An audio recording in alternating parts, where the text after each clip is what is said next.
मेरा नाम है मनीषा शर्मा और आपका अपने चैनल पीआरटी तेरे पे बहुत बहुत वेलकम है। तो सबसे मोस्ट रिक्वेस्टेड टॉपिक और सबसे ज्यादा परेशान करने वाला टॉपिक, हर कोई जो भी बच्चा पीआरटी के एग्जाम की तैयारी करता है उसके दिमाग में यही होता है कि पार्ट बी कैसे तैयार हो। क्योंकि पार्ट ए के लिए तो बहुत सारे वीडियो, बहुत सारे टीचर, बहुत सारी बुक, सब कुछ है और प्रॉपर गाइडेंस भी मिलती है, लेकिन पार्ट बी के लिए कोई कुछ नहीं दे रहा। पार्ट बी कैसे करें? तो देखो, पार्ट बी है तो ऐसा ही कि क्या ही बताएं, क्योंकि डी ट्रिपल एस भी इतनी अनप्रेडिक्टेबल है कि तुम कभी बता नहीं सकते कि पेपर कैसे आएगा और कैसे तैयारी करें। लेकिन हम कुछ ऐसी चीजें कर सकते हैं जिससे कि एटलीस्ट हम अपनी तरफ से बेस्ट दें और अच्छा अटेम्प्ट कर सकें एग्जाम में, ठीक है। क्योंकि ऐसा नहीं है कि वो कुछ कुछ और ही दे देंगे, देंगे तो वही जो हमने पढ़ा है और जो आना है, ठीक है। तो अब हम देखते हैं कि कैसे तैयारी की जाए। तो पार्ट बी में जो है psychology, CDP, pedagogy, school leadership और कमीशंस और भी पता नहीं क्या क्या चीजें आती हैं, ठीक है। तो वो सिलेबस जो है आपको सबसे पहले वो पता होना जरूरी है कि क्या क्या आता है, ठीक है। अभी तो मुझे एग्जैक्ट याद नहीं है, लिखा हुआ है मेरे पास। और तो सबसे पहले आपको पता होना चाहिए कि पार्ट बी का सिलेबस क्या है और उसको लिख लो। एक जो जो भी आपकी पार्ट बी की नोटबुक बना रहे हो या बनी हुई है, आप एक सिलेबस जो है लिख लो पार्ट बी का। और अगर आपको लगता है कि सिलेबस ही नहीं है, कहाँ से ढूंढे, तो I will provide you the syllabus, ठीक है। मैं पीडीएफ शेयर कर दूंगी टेलीग्राम के ग्रुप में। तो सबसे पहले आपको पता होना जरूरी है सिलेबस और उसको लिखना जरूरी है। फिर आपके जो भी सिलेबस के टॉपिक हैं उनको कंप्लीट करना है, one by one, topic wise topic. क्योंकि आप सोचो एक ही दिन में आप कर लो तो मुश्किल है ना। तो क्या है कि मैं ये सेल्फ स्टडी का तरीका बता रही हूँ, ठीक है, कि आप सेल्फ स्टडी से कैसे करोगे। अगर किसी ने ऑलरेडी पेड कोर्स लिया हुआ है तो फिर आप अपनी स्ट्रैटेजी देख लेना क्या करना है। बाकी आप मेरे साथ, मतलब मेरी स्ट्रैटेजी को भी मोल्ड कर सकते हो थोड़ा बहुत अपने हिसाब से। बट मैं भी ये सेल्फ स्टडी के सबसे बता रही हूँ कि अगर किसी स्टूडेंट ने पेड कोर्स लिया नहीं हुआ तो वो कैसे पढ़े, ठीक है। तो सबसे पहले तो आपको टॉपिक वाइज सिलेबस कंप्लीट करना है। आपको जो भी टॉपिक है, ठीक है, उसको पढ़ना है, स्टडी करना है, जो भी मैंने रिसोर्सेज बताए हैं उनके थ्रू, ठीक है।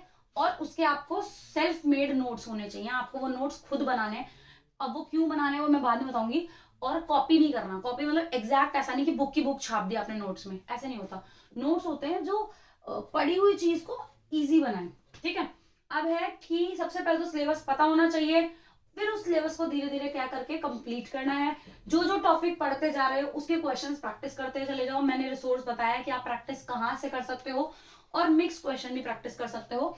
तो प्रैक्टिस के लिए मैंने बताया हुआ है कि अब बात चलती है कि कहाँ से क्या यूज करना है। मैंने जब रिसोर्सेज वाली वीडियो बताई थी तब मैंने बताया था कि मैं बताऊंगी कि कैसे, तो अब मैं बताती हूँ कैसे। तो सरोहा पब्लिकेशन की जो बुक है उसमें टॉपिक वाइज चीजें, मतलब टॉपिक वाइज क्वेश्चन दिए हुए हैं चैप्टर वाइज। तो आप टॉपिक वाइज क्वेश्चन जो है सरोहा पब्लिकेशन की बुक से पढ़ सकते हो, प्रैक्टिस कर सकते हो क्वेश्चन, ठीक है। और प्रैक्टिस करने से क्या है, आपको एक तो होता है कॉन्सेप्ट पढ़ लिया, कॉन्सेप्ट पढ़ के क्वेश्चन हमें करने नहीं आते। साइकोलॉजी इतना घुमा हुआ सा सब्जेक्ट है ना कि घुमा हुआ भी क्या है, इजी है, लेकिन उसके क्वेश्चंस ऐसे होते हैं ना कि आपको घुमा देते हैं, वो समझ नहीं आता, ऐसे लगता है सारों चारों ही जैसे हैं। साइकोलॉजिस्ट जो है ना वो खुद ही कंफ्यूज रहते हैं, तेरा सही है कि मेरा सही है, ठीक है। तो ऐसा है कि आपको क्वेश्चन प्रैक्टिस करना है, क्योंकि आपको क्वेश्चन में कौन सा सबसे सही क्वेश्चन का आंसर है वो चूज करना आना चाहिए कि इसका करेक्ट आंसर क्या होगा, ठीक है। तो आपको सबसे पहले तो टॉपिक वाइज क्वेश्चन पहले तो तैयार कर लेना है, पढ़ लेना है, नोट्स बना लेने हैं, फिर उसके क्वेश्चंस प्रैक्टिस करने हैं। और आपको वैसे नहीं मिल रहे तो मिक्स क्वेश्चन भी प्रैक्टिस कर सकते हो, ठीक है। अब प्रैक्टिस करने के बहुत फायदे होते हैं, आपको क्वेश्चन समझ आना शुरू होते हैं, क्वेश्चन की अंडरस्टैंडिंग बिल्ड होती है, आपको ये समझ आता है कि क्वेश्चन कैसे आ रहे हैं, किस टाइप का क्वेश्चन है, इस टॉपिक से कैसे पूछा जाता है, मुझे क्या करना है। जब हम पढ़ रहे होते हैं ना तो पढ़ ही लेते हैं, कहानी पढ़ लेते हैं, लेकिन क्वेश्चन में कैसे पूछा जा रहा है, मुझे किस तरीके से पढ़ना है, फिर आप उसको दोबारा से पढ़ते हो। और फिर जब आप रिवाइज करते हो ना उस कॉन्सेप्ट को, फिर उस तरीके से करते हो कि भाई इससे ऐसे क्वेश्चन आया था, ठीक है, तो मुझे ये याद रखना है, ये बहुत इंपॉर्टेंट चीज है, ठीक है। इसमें फैक्ट पूछेंगे या इसमें अंडरस्टैंडिंग पूछेंगे या इसमें एप्लीकेशन पूछेंगे, क्या पूछेंगे, ठीक है। उसके बाद है तो प्रैक्टिस करने से आपकी स्पीड भी बढ़ती है, एक्यूरेसी भी आती है, अंडरस्टैंडिंग भी बिल्ड होती है, ठीक है। तो रीडिंग स्किल भी बढ़ती है और क्वेश्चन को कैसे अटेम्प्ट करना है, बहुत सारी चीजें होती हैं। और प्रैक्टिस करने से आपको पता चलता है कि कौन सा टॉपिक आपने सही से पढ़ा ही नहीं, कहाँ आप भूल गए, कहाँ आपका ध्यान डिस्ट्रैक्ट हो गया था। तो आप फिर उस टॉपिक को दोबारा पढ़ते हो और उस टॉपिक को स्ट्रेंथन करते हो, मजबूत करते हो। अब बात आता है टेस्ट। तो आपको टेस्ट देना है, एक टेस्ट जो आपको डेली देना है और एक टेस्ट जो आपको वीकली देना है। तो जो डेली देना है वो है छोटे छोटे क्विज जो 10-15 नंबर के या 20 नंबर सॉरी जो 10-15 या 20 क्वेश्चंस के होते हैं, जो अड्डा पे, ग्रेड अप पे, टेक्स्ट बुक्स पे डेली डेली आते हैं। 10-10 15-15 क्वेश्चन के डेली क्विज आपको देने हैं और एक पूरा फुल्ली फ्लेज्ड मॉक जो है 200 नंबर वाला, वो संडे को देना है। अब और प्रीवियस ईयर क्वेश्चन पेपर तो जरूर ही करने हैं, ठीक है। अब मैं आपको बताती हूँ कि जो मैंने रिसोर्सेज बताए थे, ठीक है, प्रीवियस ईयर हो या सरोहा पब्लिकेशन हो या जो ऑनलाइन एप्स हैं टेस्ट देने के लिए, उनको कैसे यूज करना है, क्यों यूज करना है। तो सबसे पहले तो देखो क्यों करना है। टेस्ट की दिन पढ़ तो रहे, पेपर आएगा कर लेंगे। उससे पता चलता है आपको खुद का लेवल और पेपर का लेवल। आपको पता चलता है कि आप कितने पानी में हो, कितना अच्छा परफॉर्म कर रहे हो, जो आप पढ़ रहे हो क्या सही तरीके से पढ़ रहे हो, जो आपने पढ़ाई की है क्या सही चल रही है, क्या आपको और मेहनत करने की जरूरत है, या आपका कॉन्सेप्ट अभी भी वीक है, या इसको मेरे को ज्यादा रिसोर्सेज से पढ़ने की जरूरत है, ये वाली बुक सफिशिएंट नहीं है, या ये वाला कोर्स सफिशिएंट नहीं है, या ये इस तरीके से नहीं चल रहा है, ये चीज सही नहीं चल रही, मुझे कुछ और करना पड़ेगा। मतलब टेस्ट देने से तो पता चलेगा आप सही कर रहे हो कि नहीं कर रहे हो, ठीक है। उसके बाद पता चल रहा है कि एग्जाम का क्या लेवल है। टेस्ट देने से पता चलेगा भाई मैं तो इतना सही किया, तो इतने लेवल का पूछ रहे हैं, डीप पूछ रहे हैं, या ऊपर इस टॉपिक को इतना इतना ही पूछ रहे हैं, ज्यादा नहीं पूछ रहे, ठीक है। फिर आपको पता चलता है क्या आता है और क्या नहीं आता। जब आप क्वेश्चंस करते हो तो आपको पता चलता है यार ये टॉपिक तो मैंने पढ़ा ही नहीं, ये तो मुझे आता ही नहीं, अच्छा ये तो मुझे आता है ना, ये पता चलता है आपको। उसके बाद क्या भूल गए, आपने कोई टॉपिक पढ़ा था और वो भूल गए, तो आपको टेस्ट देने से पता चलेगा कि भाई मुझे ये दोबारा पढ़ना है, ये मुझे नहीं आता। और क्या अभी पढ़ना है, जब आप टेस्ट दोगे तो आपको पता चलेगा अरे यार ये टॉपिक भी आता है, अच्छा ये क्वेश्चन भी है, ये कहाँ से आया, ये क्या होता है। बहुत सारे क्वेश्चन देते वक्त आपको ऐसे क्वेश्चन, प्रैक्टिस करते वक्त या टेस्ट देते वक्त, क्विज देते वक्त ऐसे क्वेश्चन आएंगे जिसका आपको पता ही नहीं होगा। फिर उसके नीचे एक्सप्लेनेशन, अच्छा ये होता है, फिर उससे रिलेटेड चीजें आपको पता चलेंगी, ठीक है। उसका क्यों का आंसर दे रही हूँ मैं, क्यों करना है, तो आपको पता चलेगा ये अभी मुझे पढ़ना है, ये मैंने नहीं पढ़ा है, या ये भी पूछा जाता है, ये भी आ सकता है, ठीक है। जो कुछ कुछ बातें मैं ऐड भी कर रही हूँ। और क्वेश्चन से आपकी एक तो अंडरस्टैंडिंग बनती है क्वेश्चन की, कैसा क्वेश्चन, कितना पूछ रहे हैं, क्या पूछना चाहता था, ठीक है, कौन से कॉन्सेप्ट का है, कॉन्सेप्ट क्या है, कॉन्सेप्ट आपका, कॉन्सेप्ट की अंडरस्टैंडिंग बनती है। और पैटर्न पता चलता है क्वेश्चन किस तरीके से पूछेगा, क्या टाइप है क्वेश्चन का, इस टॉपिक में से इस तरीके के क्वेश्चंस आएंगे, ऐसे ऐसे क्वेश्चंस आ सकते हैं, ठीक है। तो क्यों देना ये तो मैं आपको बता दिया। अब संडे को जो मॉक टेस्ट दोगे उसका करना है आपको पोस्टमार्टम, उसका करना है आपको एनालिसिस। उसको टेस्ट देके बस स्कोर पता चल गया अरे यार 115 यार छोड़ दो, नहीं नहीं भाई, उसके बाद प्रोसेस शुरू होती है। टेस्ट देना तो हो गया, वो तो परफॉर्मेंस थी। अब उसके बाद आपको देखना है कि कहाँ आपकी शॉर्ट कमिंग्स रही, उन पर काम करना है। उस टेस्ट को दोबारा एक एक क्वेश्चन पढ़ना है, ठीक है, मेरी बात समझ रही है। हर एक क्वेश्चन को आपको पढ़ना है, हर क्वेश्चन के 4 ऑप्शन का आपको पता होना चाहिए कि ये नहीं था तो क्यों नहीं था, और ये जो ऑप्शन दिया है क्यों दिया है, क्या रिलेशन है, ये बंदा कौन था। मान लो 4 ऑप्शन दे दिए, थॉर्नडाइक ये वो फलाना ढिकलाना जेबी वॉटसन ये, तो चारों ये थे कौन, ये भी आपको पता होना चाहिए, ताकि फ्यूचर में आप एलिमिनेट भी कर सको, ठीक है। तो आपको जो मतलब एक सही होगा 3 गलत होंगे, तो 3 का भी आपको पता होना चाहिए। जो क्वेश्चन सही था उसको भी पढ़ना है, जो गलत था उसको भी पढ़ना है। गलत होने पे आपको ये देखना है कि ये मुझे आता नहीं था, या ये कॉन्सेप्ट ही नहीं पढ़ा, या मैं भूल गया, या मुझसे गलती हुई कुछ समझने में, वो आपको देखना है। जो भी कमी रही उसको करेक्ट करना है। अगर कुछ ऐसा था जो आपको नहीं आता था, तो अपनी जो नोटबुक है, चाहे तो साइकोलॉजी वाली जिसमें आप पार्ट बी की तैयारी कर रहे हो, या एक सेपरेट नोटबुक टेस्ट वाली ही रख लो कि उसमें आप अपने टेस्ट वाली चीजें लिखो, या फिर उस टॉपिक से रिलेटेड जहां पे भी आपने पढ़ा है, जहां नोट्स लिखे हैं वहीं पे उसके पीछे लिख लो, ठीक है। और उसके बाद टेस्ट देने के बाद आपको ये प्लान करना है कि अब मुझे क्या क्या पढ़ना है, इस वीक में ये चीजें ऐड करनी, ये टॉपिक मैंने नहीं पढ़े हुए हैं, ठीक है, या इस टॉपिक से क्वेश्चन जो आ रहे हैं तो मैं नहीं कर पा रहा, इस टॉपिक को मुझे दोबारा रिवाइज करना है, या इस टॉपिक के प्रैक्टिस क्वेश्चंस करने हैं, तो ये आपको टेस्ट के बाद करना है। तो लर्निंग के नोट्स बनाने हैं, जो गलती रही, जो सीखा, जो नए कॉन्सेप्ट आए, ठीक है, वो सबके नोट्स बनाने हैं, और प्लान करना है कि अब क्या पढ़ना है, क्या नहीं आता था, क्या रिवाइज करना है, ठीक है, ये बात ध्यान रखनी है। उसके बाद बात आती है कि आपको करना है रिवीजन। रिवीजन करना है, क्योंकि रिवीजन है बहुत ज्यादा इंपॉर्टेंट। साइकोलॉजी के अंदर इतनी थ्योरीज हैं, इतनी स्टेजेस हैं, इतने फैक्ट्स हैं, इतनी सारी चीजें हैं कि अगर आप उसको रिवाइज नहीं करोगे तो यू विल फॉरगेट इट, भूल जाओगे। साइकोलॉजी में पढ़ा ना फॉरगेटिंग, रिवीजन नहीं करेंगे तो हम सब भूल जाएंगे। और ऐसा पढ़ने का कोई फायदा नहीं कि आगे दौड़ो पीछे छोड़ो, टॉपिक तो हमने पूरा सिलेबस कंप्लीट कर लिया लेकिन आता नहीं है हमें कुछ भी। ठीक है, तो अब बात चल रही है कि कैसे पढ़ना है। तो कैसे पढ़ना है वो मैं आपको बता देती हूँ। टॉपिक वाइज आपको करने हैं सिलेबस कंप्लीट। अभी टॉपिक वाइज कैसे करना है, इसको आपको यूज करना है एनआईओएस की बुक्स, क्योंकि सबसे पहले आपको एनआईओएस की बुक्स कंप्लीट करनी है। चाहे तो आप ब्लॉक वाइज कर लो, चाहे आप टॉपिक वाइज कर लो, पर पढ़ना आपको सबसे पहले एनआईओएस की बुक से है। सबसे पहले एनआईओएस की बुक्स कंप्लीट करो। एनआईओएस की बुक्स जब हो जाएंगी उसके बाद जब आप टेस्ट दोगे, टेस्ट देने से आपको पता चलेगा ये चीजें मुझे नहीं आती, तो इसको आपको पढ़ना है। अब देखो जब टेस्ट दोगे, मैं बहुत इंपॉर्टेंट चीज बता रही हूँ जो मैंने यहाँ पे नहीं लिखी, कि आपको जो टॉपिक वाइज पढ़ना है, सबसे पहली प्रायोरिटी है आपका एनआईओएस पढ़ना।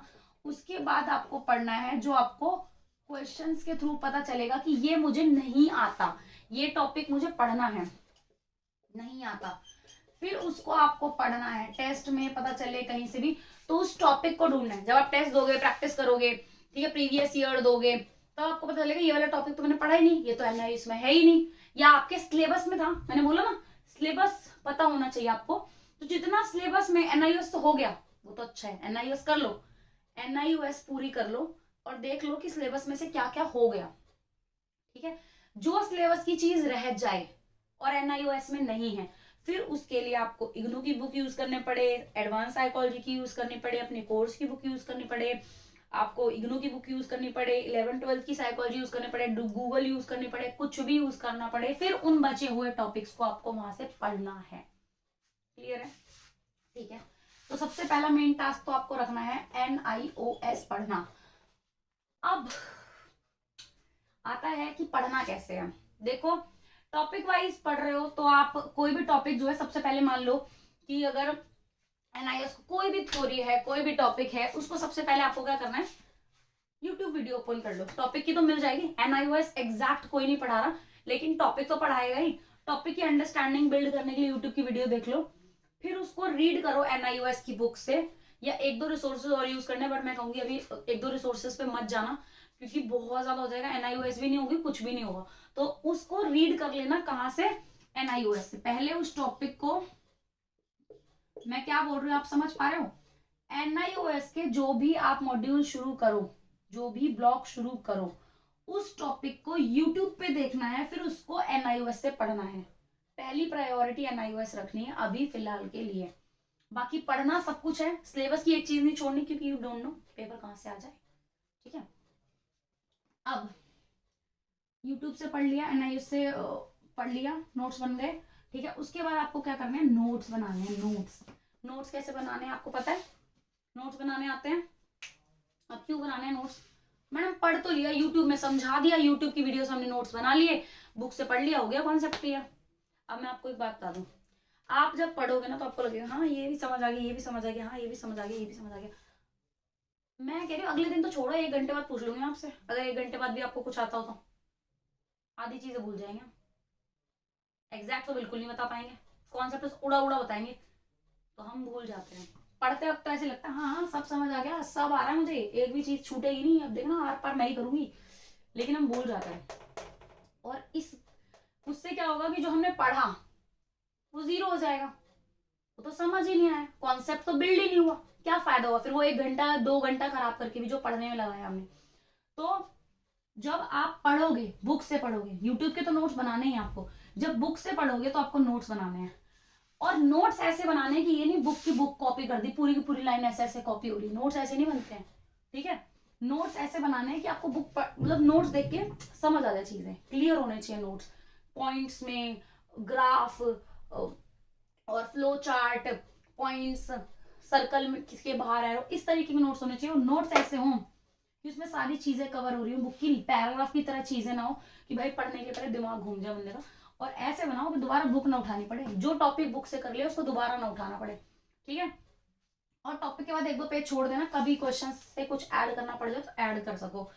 अब पढ़ना ऐसे है, यूट्यूब से, बुक से, जहां से भी, और नोट्स भी ऐसे बनाने हैं कि आपका जो भी कॉन्सेप्ट आप पढ़ो उसकी इतनी अच्छी अंडरस्टैंडिंग बन जाए, आपकी इतना अच्छी समझ बन जाए, कॉन्सेप्ट इतना क्लियर हो जाए कि क्वेश्चन कैसे भी पूछा जाए आप उसको अटेम्प्ट कर पाओ। क्योंकि हर बार कुछ अलग होता है, ठीक है, कुछ पता नहीं होता क्या हो जाए। तो फ्यूचर में कैसे क्वेश्चन आ जाए, एक ही ऑप्शन के अंदर चार ऑप्शन, चार ऑप्शन में भी इतने कंफ्यूजिंग दे दिया, स्टेटमेंट और कंक्लूजन दे दिया, कुछ भी दे सकते हैं, पता थोड़ी है, ठीक है। तो अब जब आप नोट्स बनाने की टेक्निक बता रही हूँ कि जब आप नोट्स बना रहे हो, जब रीड कर रहे हो ना, रीड करते वक्त ना एक्टिवली रीड करो। एक्टिवली रीड समझते हो, क्वेश्चन पूछो, अच्छा ये है तो क्यों है, इसके अंदर से दो निकल रहे हैं क्यों, अच्छा इसके पार्ट है तो क्यों, कैसे किया, ये किस पर डिपेंड करता है, अच्छा ये किस पर डिपेंड करता है। तो साथ में पढ़ते वक्त क्वेश्चन पूछ रहा हूँ, और जो जो इंपॉर्टेंट चीजें हैं उनको अंडरलाइन कर लो, हाईलाइट कर लो, कुछ फैक्ट्स है तो सर्कल कर लो, ठीक है, कुछ टर्मिनोलॉजी है उसको सर्कल कर दो, अगर हाईलाइटर्स है तो हाईलाइट कर लो, और कुछ कुछ जो इंपॉर्टेंट चीजें उनको साइड में लिख लो बुक के, ठीक है। अब कुछ ऐसा टॉपिक है जो आज ही आधा आज हो पाया, आधा कल करोगे, तो उसको अगले दिन पढ़ने से पहले रिवाइज कर लो, ठीक है।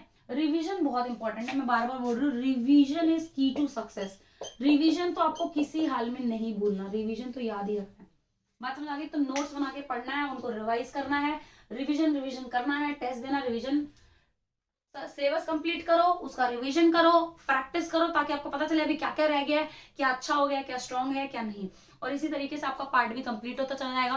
पार्ट बी के लिए कोई भी एक रिसोर्स पे बिल्कुल भी डिपेंड मत होना। I am again saying that कि कुछ बच्चों ने पिछले साल केवीएस के लिए किसी एक टीचर को फॉलो कर लिया, ठीक है, पढ़ने के लिए बोल रही हूँ मैं, और उसी के भरोसे रहे कि यही हमारा बेड़ा पार कराएगा। तो बहुत से बच्चों का सिलेक्शन नहीं हुआ।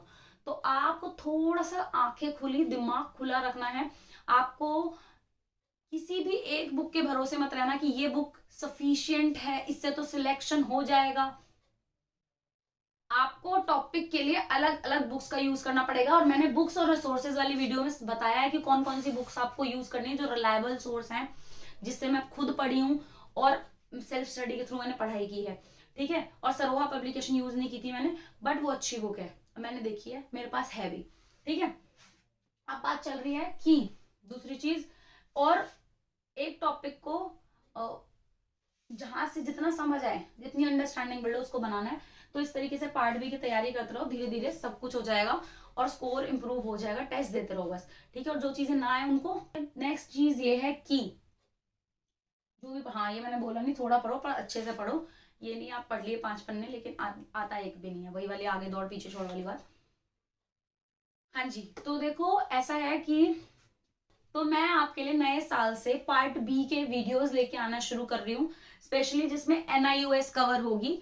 तो जितना मैं अपनी तरफ से आपकी हेल्प कर पाऊंगी, सपोर्ट कर पाऊंगी, अपनी तरफ से बेस्ट करूंगी, तैयारी आपकी करवाने की कोशिश करूंगी। और अगर आपका कोई भी डाउट है, कुछ भी क्वेरी है, या कोई भी कमेंट है, और प्लीज अच्छे अच्छे कमेंट्स कमेंट में करें, और क्योंकि ये मेरे लिए एक 2 वे कम्युनिकेशन रहता है, कमेंट के थ्रू ही मैं आपसे बात कर पाती हूँ, ठीक है। और अगर अभी आपने टेलीग्राम का चैनल अभी तक ज्वाइन नहीं किया है तो कर लो, क्योंकि अभी हम 1 जनवरी से बिल्कुल नए साल से नई शुरुआत करेंगे, और टारगेट बेस्ड स्टडी शुरू करेंगे, जिसमें कि हम क्या करेंगे कि रोज आपको टारगेट देंगे। कैसे टारगेट होंगे, क्या होंगे, वो हम अगली वीडियो में बात करेंगे, ठीक है। तो अगर आप अभी तक अपने चैनल को सब्सक्राइब नहीं करा है तो इसी तरीके के DSSB की तैयारी से रिलेटेड मैं वीडियोस आपके लिए लाती हूँ, जिससे कि आपको हेल्प हो, आपकी तैयारी आसान हो और आपका सिलेक्शन पक्का हो। तो अगर आपने अभी तक चैनल सब्सक्राइब नहीं किया तो चैनल को सब्सक्राइब कर लो, और वीडियो को लाइक कर दो, और अगर अपने फ्रेंड्स को शेयर करना है तो प्लीज शेयर करो। Thank you so much, bye bye.